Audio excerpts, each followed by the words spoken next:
জলের মধ্যে নুন কিংবা চিনি আমরা মোটামুটি সবাই দ্রবীভূত করেছি, কিন্তু ব্যাপার হলো যে এই যখন আমরা নুন বা চিনির দানাগুলো জলের মধ্যে দিই, তখন আস্তে আস্তে সেটা পুরো ভ্যানিশ হয়ে যায় কেন? মানে কেন এই দ্রবণটা তৈরি হয়, কীভাবে তৈরি হয়, এমন কী মেকানিজম আছে যেটার জন্য এই দ্রবণটা তৈরি হয়ে যাচ্ছে? এবং কিছু কিছু জিনিস যেগুলো একেবারে অদ্রাব্য, যেগুলো গুলে যায় না, সেটা আবার বাইরে পড়ে থাকে। তাহলে কী এমন ব্যাপার আছে? তো সেটা নিয়েই আজকে আমরা জানবো, what is solvation energy, what is solution, what is solute, what solvent, এই বেসিক জিনিসগুলো। আর তারপরে আমরা ঢুকবো সলভেশন এনার্জি এবং তার ইন ডিটেলস ব্যাপারগুলো, কোনটা সলভেশন কোনটা হাইড্রেশন, এইসবগুলো। তো প্রথমত যদি একটু বেসিক দিকে যাই, যে what is solution, what is solute, what is solvent. Solution মানে হলো দ্রবণ, সলিউট মানে হলো দ্রাব্য, আর সলভেন্ট মানে হলো দ্রাবক। তো এবার এই দ্রবণ মানে কি? দ্রাব্য যোগ দ্রাবক। তাহলে দ্রাব্য কোনটা, দ্রাবক কোনটা? অনেকে এটা ভাববে যে ধরো একটা পাত্রের মধ্যে আমি জল নিয়েছি, এবার এর মধ্যে আমি এখান থেকে নুন দিলাম ধরো। তারপর এটা যখন দেবো, তখন এখানে আমাদের মনে হতে পারে যে এই যে যেটা ঢালছি এর মধ্যে, এই যে সল্ট যেটার মধ্যে ঢালছি, তাহলে যেটা ঢালছি সেটা হচ্ছে আমাদের সলিউট, আর যেটার মধ্যে ঢালছি সেটা হচ্ছে আমাদের সলভেন্ট। এইটাই একটা বেসিক আইডিয়া আমাদের সবার মধ্যে থাকে, যে এই আইডিয়াটা। কিন্তু অ্যাকচুয়ালি যদি আমি অন্য একটা দিকটা ভাবি, যে ধরো এখানে এই যে ধরো এর মধ্যে মিল্ক আছে, দুধ আছে, এই মিল্কের মধ্যে আমি উপর থেকে ওয়াটার দিচ্ছি, জল দিচ্ছি। তো এই মিল্কের মধ্যে যখন আমি ওয়াটার দিচ্ছি, তখন তাহলে কী হচ্ছে, যে এই মিল্কটা আমাদের মনে হচ্ছে এটা হচ্ছে আমাদের সলভেন্ট, আর এই ওয়াটার যেটা ঢালছি সেটা হচ্ছে আমাদের সলিউট। তাহলে এটাই যেন যেটা ঢালছি সেটাকে আমরা সলিউট বলছি, আর যেটাতে ঢালছি সেটা সলভেন্ট বলছি। এটা আমাদের মনে আছে, প্রত্যেকের এটাই মনে হয় আমাদের। কিন্তু অ্যাকচুয়ালি যে সংজ্ঞাটা সেটা হলো যে solute is in a solution, মানে একটা দ্রবণের মধ্যে যেটা কম পরিমাণে থাকে, লেস অ্যামাউন্টে থাকে, সেটাকে আমরা দ্রাব্য বলি। আর যেটা বেশি পরিমাণে থাকে, গ্রেটার অ্যামাউন্টে থাকে, সেটাকে আমরা সলভেন্ট বলি। এটা কিন্তু মাথায় রাখতে হবে। এইটা হচ্ছে অ্যাকচুয়াল তার ডেফিনিশনের মধ্যে পড়ে, যেখানে যে সলিউশনের মধ্যে যেটা কম থাকবে সেটাকে আমরা বলবো দ্রাব্য বা সলিউট, আর যেটা বেশি থাকবে সেটাকে আমরা বলবো দ্রাবক বা সলভেন্ট। তাহলে ওই যে জলে দুধ মেশানো, দুধে জল মেশানো, তাহলে কিন্তু দুটোই, মানে যেটা বেশি থাকবে সেটাকে আমরা বলবো যেটা বেশি সেটা দ্রাবক, আর যেটা মেশাবো সেটা দ্রাবক। তাহলে ধরো দুধ প্লাস জল আর জল প্লাস দুধ, দুধে জল মেশানো আর জলে দুধ মেশানো। তো এর মধ্যে যদি এখন পার্থক্য করি আমরা, তাহলে দুধটা যদি বেশি পরিমাণে থাকে, তাহলে আমরা কি বলবো? দুধ হচ্ছে আমাদের সলভেন্ট আর জল হচ্ছে আমাদের সলিউট। একইভাবে যদি জলটা আমাদের বেশি থাকে আর দুধটা যদি কম থাকে, তার মানে জলের হচ্ছে সলভেন্ট আর দুধ হচ্ছে সলিউট, এরকম ব্যাপার। ঠিক আছে? তো এটা একটা যাই হোক এক্সট্রা বললাম, ওগুলো ব্যাপারটা ওটা নয়। ব্যাপারটা এটাই মনে রাখতে হবে যে আমাদের সলিউট কি, যে যেটা লেস অ্যামাউন্টটা থাকবে, সলভেন্ট কি, যেটা গ্রেটার অ্যামাউন্টটা থাকবে। ওকে? আর এই দুটোর যে যোগফল, মানে সলিউট আর সলভেন্ট মিলে যেটা তৈরি হবে, সেটাকে বলি আমরা সলিউশন বা দ্রবণ। তো এবার কী কারণের জন্যে সলিউশনটা তৈরি হচ্ছে? মানে একটা দ্রাবক, ধরো একটা সলিড কোনো একটা, যেটাকে আমরা ম্যাক্সিমাম ভাবি যে সলিড নিয়ে, solid plus gas, gas plus liquid, liquid plus liquid, অনেক রকম তো সলিউশন হয়। তো আমরা যেটা ম্যাক্সিমাম ভাবি যে সলিউট হচ্ছে আমাদের ধারণার মধ্যে যেটা থাকে জেনারেলি, সলিউট হচ্ছে আমাদের সলিড, যেমন হচ্ছে নুন বা চিনি, আর সলভেন্ট হচ্ছে আমাদের লিকুইড, এই ধারণাটা আমাদের থাকে। তাহলে সেক্ষেত্রে যেমন তুমি ধরতে পারি যে জলের মধ্যে আমি নুন বা চিনি দিচ্ছি, তাহলে তুমি ধরে নাও এই যে ভেতরে আমি একটা সোডিয়াম ক্লোরাইড নিয়েছি, একটা যে নুনটা আমি দিচ্ছি জলের মধ্যে, তাহলে যখন আমি পাত্রের মধ্যে এক পাত্র জল নিয়ে তার মধ্যে কিছুটা নুন দেবো, তার মধ্যে একটা নুনের যে NaCl কণা, সেই NaCl কণাটার চারপাশে যখন, তাহলে জলের অণুগুলো চলে আসবে, সলভেন্টের অণুগুলো পাশে চলে আসবে, এসে এখন এই যে OHO, এই বন্ডটাতে আমরা পরবর্তী লেকচারগুলোতে জানবো যে কীভাবে এর মধ্যে পার্শিয়াল ক্যারেক্টারটা আসে, আয়নিক চার্জটা, যদিও সমযোজী তবুও চার্জ আসে কীভাবে, সেটা দেখবো আমরা তখন। তো আপাতত ধরে নাও যেহেতু অক্সিজেন হচ্ছে বেশি ইলেকট্রোনেগেটিভ, তাহলে তার মাথায় একটা নেগেটিভ চার্জ আসবে, আর হাইড্রোজেনের মাথায় একটা পজিটিভ চার্জ আসবে। তাহলে এই যে নেগেটিভ চার্জটা, এই পজিটিভ চার্জটাকে অ্যাট্রাক্ট করবে, আর এইদিকে যে নেগেটিভ চার্জটা সেটাও ওই পজিটিভ চার্জটাকে অ্যাট্রাক্ট করবে। মানে যতগুলো নেগেটিভ চার্জ আছে প্রত্যেকে কী করবে, এই পজিটিভ চার্জটাকে অ্যাট্রাক্ট করার চেষ্টা করবে। একইভাবে হাইড্রোজেনের যে পজিটিভটা, তাহলে ক্লোরিনের নেগেটিভটাকে অ্যাট্রাক্ট করার চেষ্টা করবে। তাহলে এখানে যে হাইড্রোজেনের পজিটিভটা তাহলে ক্লোরিনের নেগেটিভটাকে অ্যাট্রাক্ট করার চেষ্টা করছে, ক্লোরিনের নেগেটিভটাকে হাইড্রোজেন অ্যাট্রাক্ট করার চেষ্টা করছে।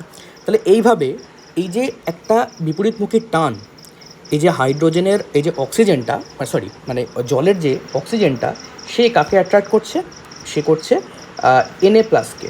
আর একই রকমভাবে হাইড্রোজেনটা সে কাকে অ্যাট্রাক্ট করছে, সে করছে ক্লোরিন মাইনাসকে, নেগেটিভ পজিটিভ অ্যাট্রাকশন।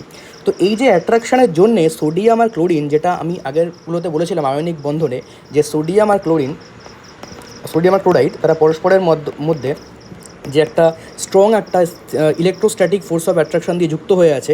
তাহলে এই যে মাঝখানের ইলেকট্রোস্ট্যাটিক ফোর্স অফ অ্যাট্রাকশন, এটাকে সরাতে গেলে কী করতে হবে, ওদের দুজনকে দুদিক থেকে টান মারতে হবে দড়ি দিয়ে। তো সেই দড়িটাকে ক্লোরিনকে টান মারছে হচ্ছে হাইড্রোজেন, আর সোডিয়ামকে টান মারছে হচ্ছে অক্সিজেন। তাহলে এই টানের জন্য এদের মাঝখানের যে ইলেকট্রোস্ট্যাটিক ফোর্স অফ অ্যাট্রাকশন সেটা খুলে যাবে এবং সোডিয়াম আর ক্লোরিন আলাদা হয়ে যাবে। তাহলে এখান থেকে কী পাবো আমরা, সোডিয়াম আলাদা হয়ে যাবে, ক্লোরিন আলাদা হয়ে যাবে। তাহলে এই যে সোডিয়াম আয়ন আর ক্লোরাইড আয়ন, এরা যে আলাদা হয়ে গেল, এই আলাদা হয়ে যাওয়াটাই তো অ্যাকচুয়ালি সোডিয়াম ক্লোরাইডটা ভেঙে যাওয়া। তাহলে এই যে ভেঙে গেল, এই ভেঙে গিয়েই ওরা কী করলো, জলের মধ্যে আস্তে আস্তে গুলে গেল। এটাকেই অ্যাকচুয়ালি আমরা বলি সলিউশন তৈরি হওয়া বা জলের মধ্যে গুলে যাওয়া সলিউটটার, যে তাদের মধ্যে যে আয়নিক ফর্মটা, সেই আয়নটা ভেঙে যাবে, ভেঙে গিয়ে তাদের মধ্যে যেটা গুলে যাবে। হলো এটা।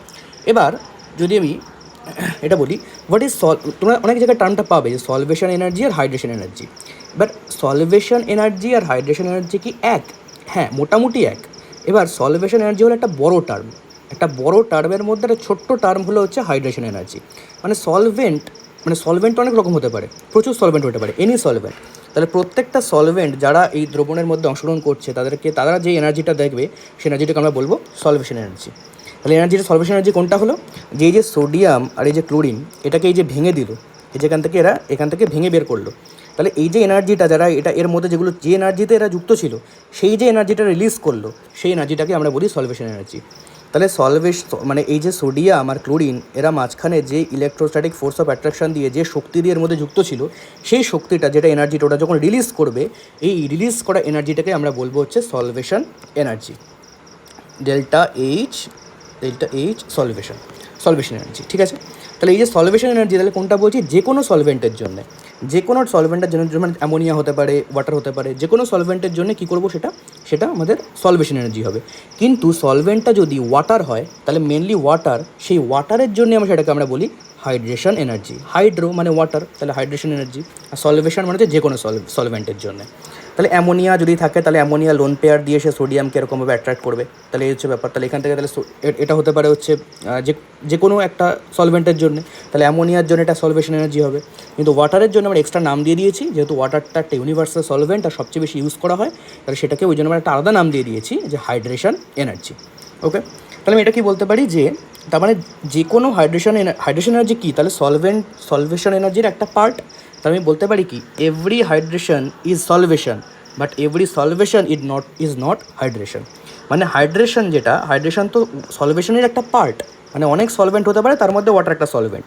কিন্তু সলভেশন ইজ নট হাইড্রেশন, মানে সলভেন্ট তো অন্য কিছু হতে পারে, অ্যামোনিয়া হতে পারে, তখন তো তাকে হাইড্রেশন এনার্জি বলতে পারবো না আমি। সেজন্য hydration is solvation, but not every solvation is hydration. Clear? এবার আসি সলিউবিলিটির মধ্যে। তাহলে এই যে একটা দ্রবণের মধ্যে কিছু জিনিস আমরা দেখি দ্রবীভূত হয়ে যায়, কিছু দেখি দ্রবীভূত হয় না। তাহলে কোনটা দ্রবীভূত হবে আর কোনটা হবে না, সেটার সঙ্গে আমরা কীভাবে পার্থক্য করতে পারি, কে দ্রবীভূত হবে, কে দ্রবীভূত হবে না। দেখো, এখন আমি যদি বলি যে এই যে অ্যাটমগুলো, এই যে বা আয়নগুলো, তারা পরস্পরের সঙ্গে যুক্ত হয়ে আছে। আয়নগুলো কীভাবে, আমি ল্যাটিস এনার্জি যেটা পড়িয়েছিলাম, ল্যাটিস এনার্জিটা, সেখানে দেখতে পারো, আগের লেকচারটা ল্যাটিস এনার্জি, সেখানে দেখে নিতে পারো। হোয়াট ইজ ল্যাটিস এনার্জি, সেখানে আমি বলেছি। তো ল্যাটিস এনার্জি মানে হলো, তারা এই যে আয়নগুলো, তাদের মধ্যে যে বন্ধন দ্বারা, মানে যে শক্তি দ্বারা যুক্ত হয়ে আছে, সেই শক্তিটাকে আমরা বলছি ল্যাটিস এনার্জি। তাহলে এই যে ল্যাটিস এনার্জি তাদের কী করছে, পরস্পরের সঙ্গে বেঁধে রাখছে, ল্যাটিস এনার্জিটা পরস্পরের সঙ্গে বেঁধে রাখছে। কিন্তু সলভেশন এনার্জি কী করছে, সলভেশন এনার্জি তো তাদেরকে বের করে দিচ্ছে, বললাম দড়ি দিয়ে টান মারছে। তাহলে যে দড়ি দিয়ে টান মারার কাজটা কে করছে, সলভেন্ট করছে, তাহলে এটা সলভেশন এনার্জি। তার মানে ল্যাটিস এনার্জি তাদেরকে ভেতরের দিকে নিয়ে যাচ্ছে, আর সলভেশন এনার্জি তাদেরকে বাইরের দিকে নিয়ে যাচ্ছে। তাহলে আমি কী বলতে পারি, এটা একটা টাগ অফ ওয়ার না, মানে সেই দড়ি টানাটানি, tug of war.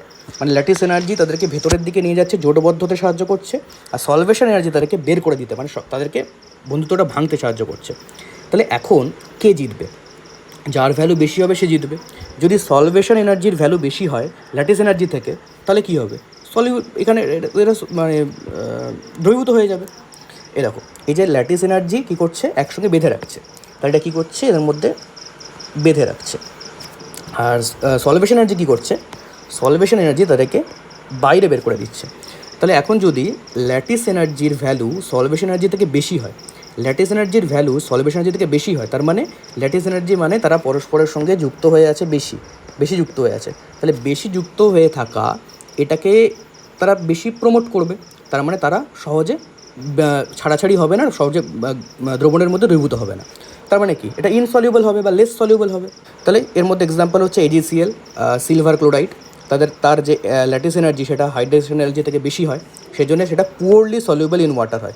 Poorly soluble মানে ওয়াটারের মধ্যে খুব বেশি সলিউবল হয় না। তার একটাই কারণ কি, তার ল্যাটিস এনার্জিটা অনেকটাই বেশি। এবার যদি উল্টোটা বলি যে সলভেশন এনার্জি তাহলে যদি বেশি হয়, তাহলে কী করবে, সলভেশন এনার্জি ছাড়াছাড়ি করছে, দড়ি দিয়ে টানটা মারছে, তাহলে দড়ির টান যদি বেশি হয়, তাহলে ওদের মধ্যেকার যে বেঁধে থাকার যে এনার্জিটা তার থেকে বেশি হয়ে যাবে। তাহলে সলভেশন এনার্জি বেশি হলে বেশি সলিউবল হবে, তারা পরস্পর সরে চলে আসবে। তাহলে এক্সাম্পল যদি একটা এক্সাম্পল দিয়ে বলি, যে ধরো দুই বন্ধু তারা পরস্পরের মধ্যে হাত ধরে রয়েছে, তারা পরস্পরকে ছাড়বে না। এবার এখান থেকে একজন এসে এদেরকে ধরে টানছে যে তোরা একসঙ্গে থাকতে পারবি না। তাহলে এই যে তারা পরস্পর যে একসঙ্গে রয়েছে এটাকে আমি বলছি ল্যাটিস এনার্জি, আর যে এসে টানছে যে শক্তি দিয়ে সেটাকে আমি বলছি সলভেশন এনার্জি। তাহলে সলভেশন এনার্জি যখন বেশি হবে, তখন এই ল্যাটিস এনার্জি থেকে যদি সলভেশন এনার্জি বেশি হয়, তাহলে এদেরকে ধরে রাখতে দেবে না, ও নিজে বের করে নিয়ে আসবে। তখন কী হবে, দুটো আলাদা হয়ে যাবে, তার মানে সলিউবল বেশি হবে। আর যদি এর যে টানার ক্ষমতা যদি কম হয়, তাহলে এরা বলবে যে হ্যাঁ আমার শক্তি বেশি, তাহলে আমি কাছাকাছি থাকবো। তার মানে তখন কী হবে, এরা বেশি ভাঙবে না, ফলে লেস সলিউবল হবে বা ইনসলিউবল হবে। বোঝা গেল? তাহলে হচ্ছে দুটো এক্সাম্পল, লেস সলিউবল বা ইনসলিউবলের হচ্ছে AgCl, আর সলিউবলের মধ্যে যেমন NaCl। একটা এক্সেপশন আছে যে MgSO4, ম্যাগনেসিয়াম সালফেট, এর হাই ল্যাটিস এনার্জি হাই কেন, কারণ এর 2+, 2-, মানে এই যে আমি বলেছিলাম না Q1 Q2 এর সঙ্গে প্রপোর্শনাল ল্যাটিস এনার্জি। এই লেকচারটা দেখো, আগের লেকচারটা বুঝতে পারবে ভালো করে। তাহলে এর যে চার্জটা, এই চার্জটা অনেকটা বেশি, তার মানে এদের যে ল্যাটিস এনার্জি MgSO4 অনেক বেশি হবে।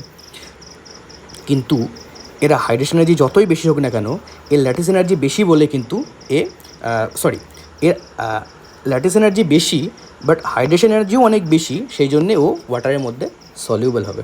এটা মাথায় রাখতে হবে যে ল্যাটিস এনার্জি বেশি, এটা কেন বলছি, কারণ এর 2+, 2-, তাহলে এর চার্জ অনেক বেশি, তাহলে চার্জ ডেন্সিটি যত বেশি হবে বা চার্জ যত বেশি হবে তত তার ল্যাটিস এনার্জি বাড়বে।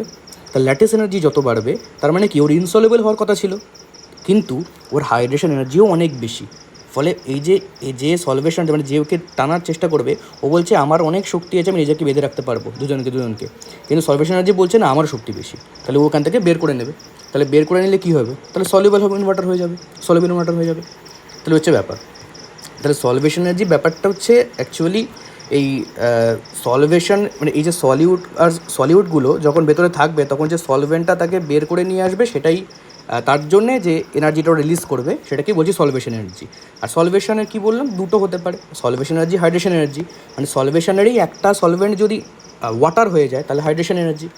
আর ফাইনালি সলিউবিলিটির ব্যাপারটা যেটা বললাম, যে এটা টাগ অফ ওয়ার, যে জিতবে তার উপর ডিপেন্ড করবে। যদি ল্যাটিস এনার্জি জিতে যায় তাহলে ইনসলিউবল হবে, যদি সলভেশন এনার্জি জিতে যায় তাহলে সলিউবল হবে।